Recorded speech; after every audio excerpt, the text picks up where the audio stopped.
मलजीत Singh ji district Firozpur तो जी। हाँ जी। कैसा लगे इतने आके? बहुत वधिया जी। पहली बार आए हो पहला भी? पहली बार आए हैं जी। हाँ जी। की सोचा सी पाकिस्तान के बारे ते कैसा अगे लगे आके? नहीं बहुत वधिया लगा इत्थे आके, बड़ा वधिया मतलब अरेंजमेंट आ, बड़ा वधिया महसूस होया इत्थे आके। हाँ जी। ਤੇ ਕਦੀ ਸੋਚਿਆ ਸੀ ਆਉਣ ਦਾ ਮੌਕਾ ਮਿਲੂਗਾ ਇੱਥੇ? ਇਹ ਚਲੋ ਜਦੋਂ ਗੁਰੂ ਨਾਨਕ ਸਾਹਿਬ ਉਹਨਾਂ ਨੇ ਸੱਦ ਲਿਆ ਉਦੋਂ ਆ ਗਏ ਆ ਜੀ, ਜਦੋਂ ਉਹਨਾਂ ਦੀ ਮਨਜ਼ੂਰੀ ਹੋ ਗਈ ਉਦੋਂ ਉਹਨਾਂ ਨੇ ਸੱਦ ਲਿਆ ਹੈ। ਅੱਛਾ, ਆਪਣੇ ਜੱਸੇ ਤੋਂ ਪਹਿਲਵਾਨ ਲੱਗਦੇ ਹੋ ਤੁਸੀਂ, ਪਹਿਲਵਾਨ ਹੋ ਕਬੱਡੀ? ਆਹ ਪਹਿਲਾਂ ਕੋਈ ਕਰਦੇ ਰਹੇ ਪਹਿਲਵਾਨੀ। ਅੱਛਾ, हाँ जी। ਕਿੰਨਾ ਚਿਰ ਕੀਤੀ ਪਹਿਲਵਾਨੀ? थोड़ा टाइम ही की आ ਜਵਾਨੀ। हाँ जी, जवानी वेले ही। ਨਹੀਂ ਤੇ ਹੁਣ ਕਿਹੜਾ ਬੁੱਢੇ ਹੋ ਗਏ? ਜਵਾਕ ਵਾਲੇ ਹੋ ਗਏ। ਗੁਰਪ੍ਰੀਤ ਸਿੰਘ ਮੇਰਾ ਨਾਮ ਹੈ ਜੀ, ਜ਼ਿਲ੍ਹਾ ਗੁਰਦਾਸਪੁਰ, ਚੜ੍ਹਦੇ ਪੰਜਾਬ ਤੋਂ ਹੈ। कैसा लग रहा है ਇੱਥੇ ਆ ਕੇ? ਬਹੁਤ ਵਧੀਆ ਲੱਗਿਆ ਜੀ। ਹੁਣ ਤੇ ਪਾਕਿਸਤਾਨ ਬਦਲ ਗਿਆ ਬਿਲਕੁਲ। 96 'ਚ ਮੈਂ ਪਹਿਲੀ ਵਾਰੀ ਆਇਆ ਸੀਗਾ, ਉਦੋਂ ਦਾ ਤੇ ਹੁਣ ਦਾ ਪਾਕਿਸਤਾਨ 'ਚ ਤੇ ਜ਼ਮੀਨ ਅਸਮਾਨ ਦਾ ਫਰਕ ਪੈ ਗਿਆ। ਹਾਂਜੀ, ਉਸ ਸਮੇਂ ਜਦੋਂ ਅਸੀਂ ਗਏ ਸੀਗੇ ਪੰਜਾ ਸਾਹਿਬ ਨੂੰ, ਤੇ ਉਦੋਂ ਟ੍ਰੇਨ 'ਤੇ ਜਾਂਦੇ ਸੀਗੇ ਤੇ ਪੂਰੀ ਰਾਤ ਟ੍ਰੇਨ ਚੱਲਦੀ, ਤੇ ਹੁਣ ਤੇ ਵੋਲਵੋ ਚੱਲਣ ਲੱਗ ਗਿਆ ਤੇ ਬਹੁਤ ਵੱਡੇ ਵਧੀਆ ਹਾਈਵੇ ਬਣ ਗਏ। ਡਿਵੈਲਪਮੈਂਟ ਕਾਫੀ ਹੋ ਗਈ, ਮੇਰਾ ਮਤਲਬ ਕਹਿਣ ਦਾ। ਹਾਂਜੀ, ਕੱਚੀਆਂ ਪਹਿਲਾਂ ਸੜਕਾਂ ਸੀ ਤੇ ਹੁਣ ਤਕਰੀਬਨ ਸੜਕਾਂ ਦਾ ਤੇ ਬਹੁਤ ਵਧੀਆ ਜਾਲ ਵਿਛ ਗਿਆ। ਉਧਰ ਵੀ ਇਦਾਂ ਦੀਆਂ ਹੀ ਸੜਕਾਂ ਸਾਰੀਆਂ? ਬਿਲਕੁਲ ਹੁਣ ਬਣ ਰਹੀਆਂ ਜੀ, ਤਕਰੀਬਨ ਸਾਊਥ ਵਾਲੇ ਪਾਸੇ ਤੋਂ ਸ਼ੁਰੂ ਹੋ ਕੇ ਤੇ ਪੰਜਾਬ 'ਚ ਹੁਣ ਪਹੁੰਚੀਆਂ ਨੇ। ਹਾਂਜੀ। ਉਦੋਂ ਲੋਕਾਂ ਦਾ ਮੇਲ ਵਰਤਨ ਤੇ ਹੁਣ ਵਾਲਾ ਕਿੱਦਾਂ ਦਾ? ਮਿਲਵਰਤਨ ਉਦੋਂ ਵੀ ਬਹੁਤ ਚੰਗਾ ਸੀ।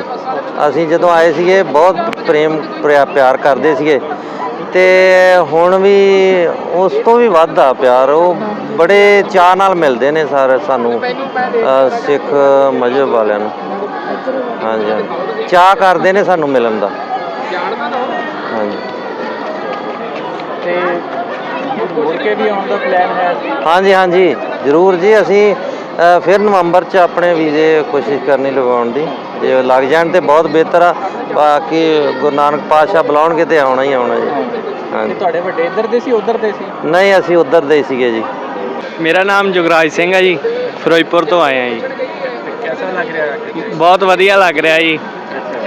अच्छा लग रहा, मुहब्बत वाले लोग ने इधर भी, बहुत प्यार करते हैं। हाँ जी। ਪਹਿਲਾਂ ਕਦੀ ਸੋਚਿਆ ਸੀ ਕਿ ਇੱਥੇ ਆਉਣ ਦਾ ਮੌਕਾ ਮਿਲੇ? ना जी, कदे भी सोचा तो नहीं हीगा, बस महाराज ने हुक्म दिता ते पासपोर्ट दे आए ते वीज़ा लग गया जी। माता दे नाल आउणा ही असीं ते माता दा कैंसल हो गया ते साडा लग गया। ਇਹ ਦੱਸੋ ਕਿ ਇੱਥੇ ਕਿਹੜੀ ਸ਼ਹਿਰ ਤੁਹਾਨੂੰ ਪਾਕਿਸਤਾਨ ਦੀ ਜਿਹੜੀ ਸਭ ਤੋਂ ਜ਼ਿਆਦਾ ਅਟਰੈਕਟ ਕਰਦੀ ਸੀ, ਜਿਹੜੀ ਚਾਹ ਸੀ ਜਿਹੜੀ ਦੇਖਣ ਦੀ? देखो जी, असीं तो कदे आए नहीं, सानूं तो पता ही नहीं पाकिस्तान बारे भी उत्थे जाके की देखांगे की नहीं देखांगे, पर इत्थे आके हुण लगदा जी सारा कुछ देखण वाला ही है। ना देखण वाला कुछ भी नहीं हैगा इत्थे। हाँ जी, बहुत चाह, बहुत खुशी सानूं। वाहिगुरू जी का खालसा, वाहिगुरू जी की फतेह। ਕਿੱਥੋਂ ਆਏ ਤੁਸੀਂ? ਵਾਹਿਗੁਰੂ ਜੀ ਕਾ ਖਾਲਸਾ, ਵਾਹਿਗੁਰੂ ਜੀ ਕੀ ਫਤਿਹ। ਮੈਂ ਮਨਵੀਰ ਸਿੰਘ ਖਮਾਣੋਂ ਫਤਿਹਗੜ੍ਹ ਸਾਹਿਬ ਤੋਂ ਆਇਆ ਜੀ। ਮੇਰਾ ਕਾਫੀ ਸਮੇਂ ਦਾ ਸੀਗਾ ਕਿ ਮੈਂ ਪਾਕਿਸਤਾਨ ਜਾਵਾਂ, ਗੁਰੂ ਧਾਮਾਂ ਦੇ ਦਰਸ਼ਨ ਕਰਾਂ। 2017 ਦੇ ਵਿੱਚ ਜਿਹੜੇ ਇੰਡੀਆ ਦੇ ਵਿੱਚ ਸਾਡੇ 5 ਤਖ਼ਤ ਨੇ ਉਹਨਾਂ ਦੇ ਮੈਂ ਦਰਸ਼ਨ ਕਰੇ ਸੀ, ਅਤੇ ਉਦੋਂ ਦਾ ਮਨ ਸੀਗਾ ਕਿ ਜਿਹੜੇ ਪਾਕਿਸਤਾਨ ਦੇ ਵਿੱਚ ਸਾਡੇ ਜਿਨ੍ਹਾਂ ਤੋਂ ਪੰਥ ਨੂੰ ਵਿਛੋੜਿਆ ਗਿਆ, ਉਹ ਗੁਰੂ ਧਾਮਾਂ ਦੇ ਵੀ ਦਰਸ਼ਨ ਕੀਤੇ ਜਾਣ। ਮਨ ਦੇ ਵਿੱਚ ਜਿਹੜਾ ਚਾਅ ਸੀ ਉਹ ਇਸ ਸਾਲ ਪੂਰਾ ਹੋਇਆ, ਅਤੇ ਮੇਰੀ ਸ਼ਾਦੀ ਹੋ ਗਈ ਆ। ਇਸ ਕਰਕੇ ਜਿਹੜੇ ਮੇਰੇ ਸਹੁਰੇ ਆ ਉਹ ਇੱਧਰੋਂ ਪਾਕਿਸਤਾਨ ਤੋਂ ਉੱਠ ਕੇ ਗਏ ਹੋਏ ਆ। ਉਹਨਾਂ ਦਾ ਸ਼ਹਿਰ ਨਹੀਂ ਪਤਾ, ਚੱਕ 47 ਇੱਦਾਂ ਦੇ ਨੰਬਰ ਜੇ ਦੱਸੇ ਸੀ ਉਹਨਾਂ ਨੇ। ਪਰ ਉਂਝ ਉਰੇ ਆ ਕੇ ਜਿਹੜਾ ਮਾਹੌਲ, ਜਿਹੜੀ ਆਓ ਭਗਤ ਸਾਨੂੰ ਮਿਲੀ, ਬਹੁਤ ਵਧੀਆ ਲੱਗਿਆ। ਬਾਕੀ ਜੋ ਇੱਥੇ ਇੰਤਜ਼ਾਮ ਕਰੇ ਹੋਏ ਆ ਪ੍ਰੋਗਰਾਮ, ਬਹੁਤ ਵਧੀਆ ਹੈ। ਨਹੀਂ ਤਾਂ ਸਾਡੇ ਉੱਥੇ ਦੇਖੀਦਾ ਇੰਨਾ ਸਤਿਕਾਰ ਅਸੀਂ ਮਹਿਮਾਨਾਂ ਦਾ ਬਹੁਤ ਘੱਟ ਕਰਦੇ ਹਾਂ ਸਾਡੇ ਪੰਜਾਬੀ, ਪਰ ਇੱਧਰ ਆ ਕੇ ਜਿਹੜਾ ਪੰਜਾਬੀਆਂ ਦਾ ਸੁਭਾਅ ਬਹੁਤ ਵਧੀਆ ਲੱਗਿਆ, ਕਿਉਂਕਿ ਸਰਕਾਰਾਂ ਦਾ ਵੀ ਆਪਣਾ ਆਪਸੀ ਭਾਈਚਾਰਾ ਵੀ ਬਹੁਤ ਵਧੀਆ ਮਿਲਣ ਵਰਤਨ ਹੈ। ਵਾਹਿਗੁਰੂ ਜੀ ਕਾ ਖਾਲਸਾ, ਵਾਹਿਗੁਰੂ ਜੀ ਕੀ ਫਤਿਹ।